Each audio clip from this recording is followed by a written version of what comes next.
There are folks out there who don't have any idea what on earth Taramyn is doing in the misty background during this scene.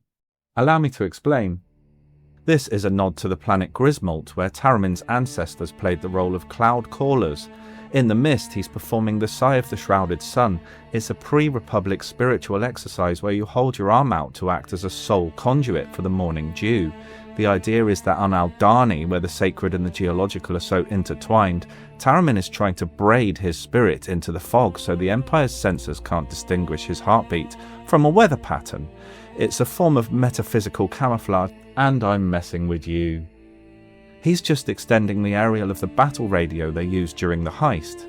Centered in the frame, we find the real subjects of the scene, Cassian and Nemik, both wearing faces that suggest they're cold, hungry, fed up, and expecting to expire today. Nemik is carrying his manifesto around like a talisman, trying to use syntax and theory to keep his hands from shaking after a sleepless night. He's the marine biology student who has memorized the anatomy of a shark but has never actually felt the water turn cold. He's struggling to understand why his faith doesn't calm him.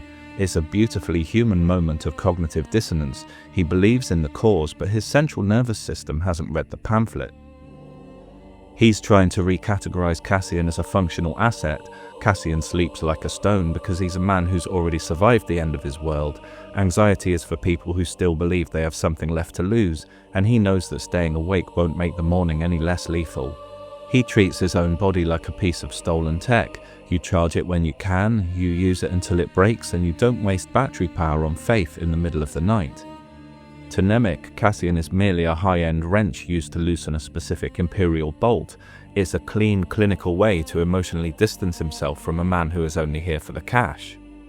Nemik argues that because the Empire has no moral boundaries, the rebellion should take hold of every chance. It's a dangerous bit of intellectual gymnastics. He's advocating for a total war of the spirit where the insurgency becomes as cold as the machine it's trying to break.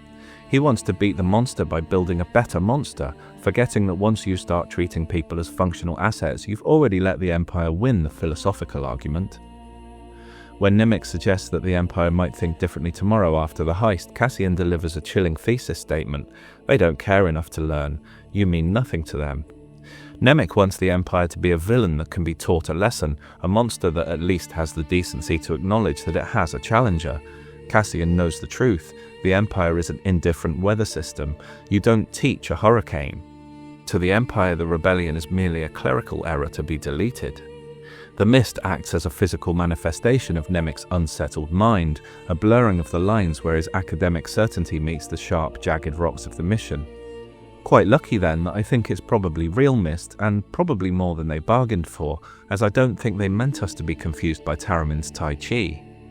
The scene reaches its boiling point when Nemik, cluelessly high on his own rhetoric, sarcastically suggests that perhaps Cassian should be thankful for the crumbs of freedom. When Cassian bends over and asks, "Do I look thankful to you?" the functional asset stops being a tool and starts being a mirror. Cassian stares back with the gaze of someone who's lost a planet, a father, and his own freedom to the Imperial machine, a sequence of soul-crushing realities that I believe Nemik, who I think has been reasonably sheltered in life, has only read about in books. Nemik backs down, and it's the retreat of a man realizing that, mercenary or not, Cassian is real in his dislike of the Empire. After the friction of the Kyber revelation, he'd used that to distance himself from the mercenary, but as Cassian leans in and Nemik gets a good look in his eyes, the sarcasm evaporates. Nemik recognizes the weight of a lifetime spent under the boot, moments after recategorizing Cassian as functional to get over the hurt of the previous day's hike. He U-turns and welcomes him as a man once again. When Cassian tells him he'll sleep when it's done, he's treating Nemik's frayed nerves like a piece of overtaxed hardware, promising him that once the heist provides the surge, the eventual crash will be absolute. It's a survivalist's mercy, a way to quiet the kid's mind long enough to make him useful. But in the grammar of tragedy, sleep is a loaded word. And done isn't great either. While Cassian is just trying to get a malfunctioning asset through the next 6 hours, there's a cold structural shadow over the promise, and some patrons pointed out that it echoes back to the moment where the bartender tells Cassian that he'll pay at the end.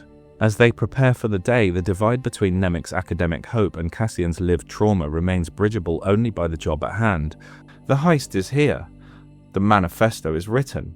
The aerial extended. Now all that's left is to find out if nothing can actually break a machine that refuses to acknowledge it.